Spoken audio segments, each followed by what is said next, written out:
کیا آپ بتا سکتے ہیں کہ وہ کون سی ریاست ہے جس کا رقبہ دنیا میں سب سے وسیع ہے اور جغرافیائی طور پر یہ کس خطے میں واقع ہے؟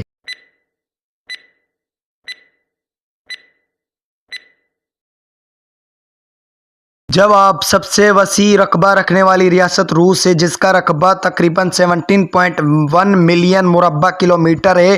یہ ریاست یورپ اور ایشیا کے دو اعظم براعظموں میں منقسم ہے، جس کی وجہ سے اس کا جغرافیائی تنوع بے حد پیچیدہ اور متعدد موسمی حالات سے ہم آہنگ ہے۔ یہاں کی سیاسی و ثقافتی تاریخ انتہائی اہمیت کی حامل ہے، جہاں قدیم روسی سلطنت نے بین الاقوامی سطح پر اپنا اثر و رسوخ قائم کیا۔ روس کے قدرتی وسائل بشمول تیل، گیس، کوئلہ اور دھاتیں عالمی معیشت میں اس کی اہمیت کو اجاگر کر دیتی ہیں۔ دنیا کی سب سے زیادہ بولی جانے والی زبان کا تعین کس بنیاد پر کیا گیا ہے اور اس زبان کے لسانی اثرات کہاں تک پھیلے ہوئے ہیں؟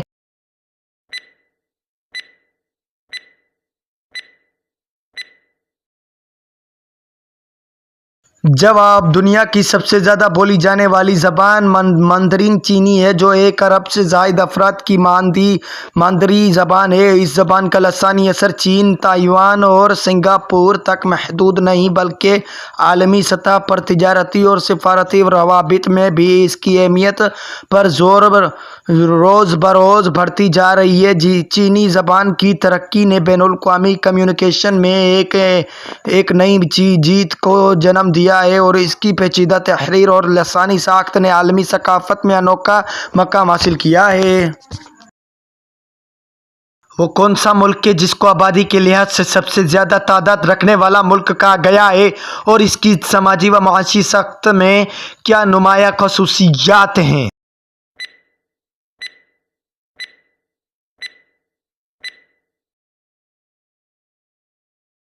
جواب: دنیا میں سب سے زیادہ آبادی رکھنے والا ملک چین ہے، جس کی آبادی تقریباً 1.4 ارب افراد پر مشتمل ہے۔ چین کی سماجی اور معاشی ساخت میں ایک وسیع فرق نظر آتا ہے۔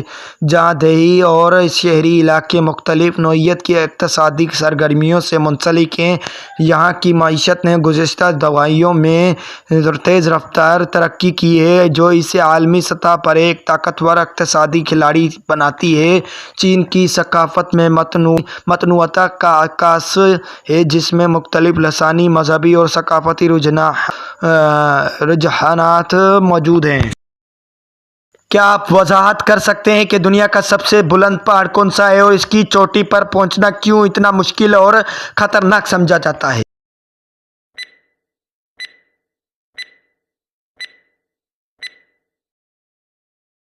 جواب: دنیا کا سب سے بلند پہاڑ ماؤنٹ ایورسٹ ہے، جس کی بلندی 8,848 میٹر 2,929 فٹ ہے۔ یہ پہاڑ نیپال اور چین کی سرحد پر ہمالیہ کے پہاڑی سلسلے میں واقع ہے۔ ایورسٹ کی چوٹی تک پہنچنا انتہائی دشوار اور جان لیوا ثابت ہو سکتا ہے، جہاں ارضیاتی دباؤ، انتہائی سردی، تیز ہوائیں اور آکسیجن کی کمی کوہ پیماؤں کے لیے شدید چیلنجز پیدا کرتے ہیں۔ اس کی بلند چوٹی پر پہنچنے کے لیے جسمانی اور ذہنی طاقت کی ضرورت ہوتی ہے اور بہت سے افراد اس خطرناک سفر میں اپنی جان سے ہاتھ دھو بیٹھتے ہیں۔ دنیا کے قدرتی ذخائر میں سب سے زیادہ کون سا عنصر پایا جاتا ہے اور اس کا عالمی معیشت پر کیا اثر پڑتا ہے؟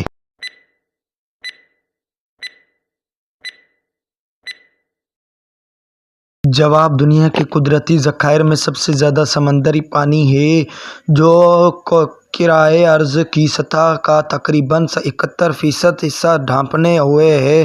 اس میں موجود نمکین پانی کا عالمی معیشت پر اثر اس بات سے جڑا ہے کہ اس پانی کو براہ راست پینے کے لیے استعمال نہیں کیا جا سکتا، لیکن مختلف صنعتی، تجارتی اور ماحولیاتی استعمالات کے لیے اس کے وسائل کا انتظام عالمی طور پر انتہائی اہم ہے۔ اسی طرح میٹھے پانی کی فراہمی کے لیے مسائل جیسے آلودگی اور کیمیائی اور عالمی سطح پر معاشی ترقی اور انسانی بہبود کے لیے سنگین چیلنجز ہیں۔ قدیم ترین تہذیبوں میں سب سے اولین اور عالمی طور پر سب سے ترقی یافتہ تہذیب کون سی تھی؟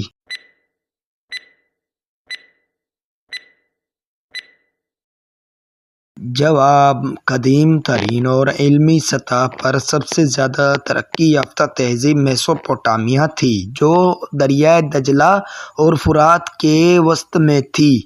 یہ تہذیب تقریباً 6000 قبل مسیح میں عروج پر تھی اور یہاں کی علمی پیش رفت نے دنیا بھر میں بنیاد رکھی۔ میسوپوٹامیہ کی مختلف ریاستوں نے شہر سازی، تحریر، ریاضی اور فلکیات میں غیر معمولی ترقی کی، اور ان کے تحریری نظام نے انسانی تاریخ کی اولین دستاویزات کو جنم دیا۔ اس تہذیب کا اثر نہ صرف ایشیا بلکہ یورپ تک بھی محسوس کیا گیا۔ دنیا کے سب سے امیر شخص کا تعین کس بنیاد پر کیا جاتا ہے اور ان کی دولت کی حقیقت کیا ہے؟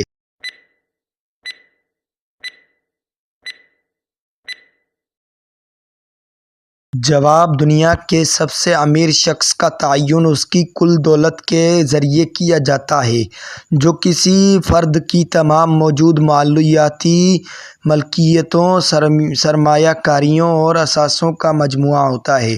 ایلن مسک اس فہرست میں شامل ہیں، جن کی دولت تقریباً $250 ارب سے زائد بتائی جاتی ہے۔ ان کی کمپنیاں جیسے ٹیسلا اور اسپیس ایکس عالمی سطح پر ٹیکنالوجی کی ترقی میں اہم کردار ادا کر رہی ہیں۔ ان کی دولت کا اصل راز ان کی انوکھے کاروباری خیالات اور غیر روایتی تجارتی حکمت عملیوں میں چھپا ہوا ہے، جنہوں نے ان کو عالمی سطح پر انتہائی کامیاب بنا دیا ہے۔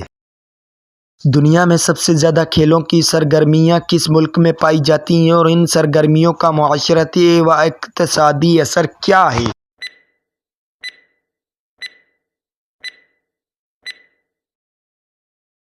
جواب: دنیا میں سب سے زیادہ کھیلوں کی سرگرمیاں امریکہ میں پائی جاتی ہیں، جہاں کے شہری مختلف کھیلوں میں ماہر ہیں اور ان کی بھرپور شرکت عالمی سطح پر مشہور ہے۔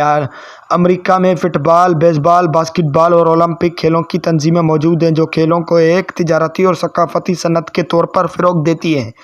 ان کھیلوں کی مشہوری نے دنیا بھر میں امریکی کلچر کو متاثر کیا ہے اور اس کا معاشی اثر بھی نمایاں ہے، جہاں کھیلوں کے ایونٹس اور لائسنسنگ کی آمدنی اربوں ڈالرز تک پہنچتی ہے۔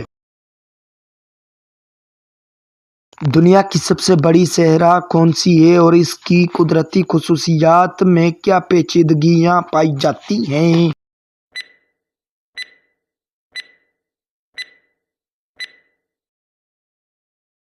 جواب: دنیا کی سب سے بڑی صحرا صحرائے سہارا ہے، جو شمالی افریقہ میں پھیلا ہوا ہے۔ اس صحرا کا رقبہ تقریباً 9.2 ملین مربع کلومیٹر ہے اور یہاں کی قدرتی خصوصیات انتہائی جدید ہیں۔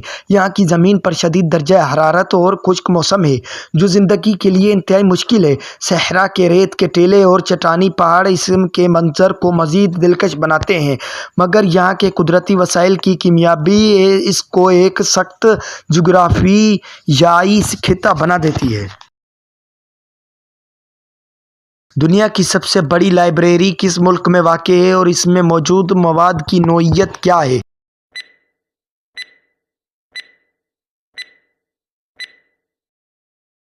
جواب: دنیا کی سب سے بڑی لائبریری کتب خانہ کانگریس امریکہ میں واقع ہے، جو واشنگٹن ڈی سی میں موجود ہے۔ اس لائبریری میں 170 ملین سے زائد کتابیں، مخطوطات اور دیگر علمی مواد موجود ہیں، جو مختلف زبانوں اور ثقافتوں کو شامل کرتے ہیں۔ یہاں کی کتب میں مختلف علمی شعبوں جیسے تاریخ، سائنسی تحقیقات، ادب، فلسفہ، آرٹ پر مشتمل مواد شامل ہیں۔ یہ لائبریری دنیا بھر کے محققین، طلباء اور دانشوروں کے لیے ایک قیمتی علم کا خزانہ ہے۔ پاکستان کا سب سے بڑا دریا کون سا ہے؟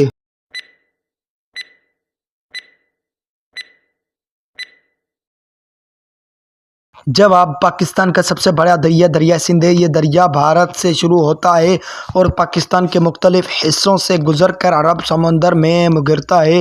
اس دریا کا پانی پاکستان کی زراعت کے لیے انتہائی اہمیت رکھتا ہے اور اسے زندگی کا دریا بھی کہا جاتا ہے۔ دنیا کا سب سے بڑا چاند کس سیارے کا ہے؟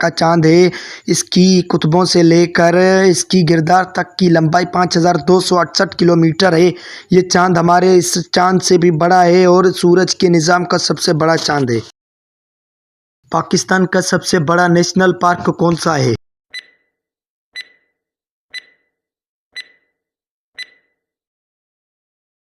جواب پاکستان کا سب سے بڑا نیشنل پارک خان گڑھ نیشنل پارک ہے جو صوبہ خیبر پختونخوا میں واقع ہے۔ یہ پارک 1165 کلومیٹر مربع پر پھیلا ہوا ہے اور یہاں کی مختلف جنگلی حیات اور نباتات کی کئی نایاب اقسام پائی جاتی ہیں۔ نیل آرم اسٹرانگ نے کب اور کہاں چاند پر قدم رکھا؟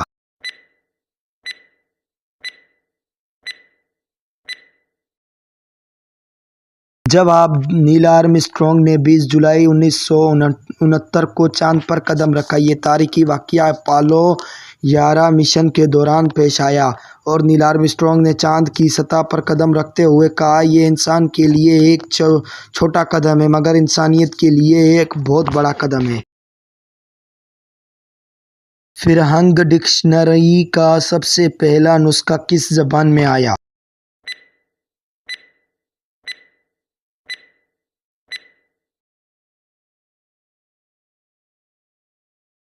جواب فرہنگ ڈکشنری کا سب سے پہلا نسخہ چینی زبان میں آیا تھا۔ چین کے قدیم محققین نے مختلف لغات اور اصطلاحات کو جمع کر کے ایک جامع لغت تیار کی۔ اس کے بعد دنیا بھر کی مختلف زبانوں میں لغات تیار کی گئیں جن میں اردو، انگریزی، عربی وغیرہ شامل ہیں۔ محقق کو سب سے پہلے کس نے متعارف کروایا تھا؟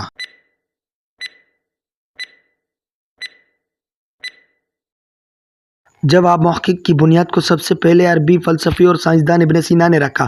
انہوں نے اپنے کاموں میں تجزیہ اور مشاہدے کا طریقہ استعمال کیا جس کی بدولت طب، فلکیات اور دیگر سائنسی شعبوں میں پیش رفت ہوئی۔ ابن سینا کی کتاب القانون فی الطب کو بہت سے عہدوں تک ایک اہم علمی ماخذ سمجھا گیا۔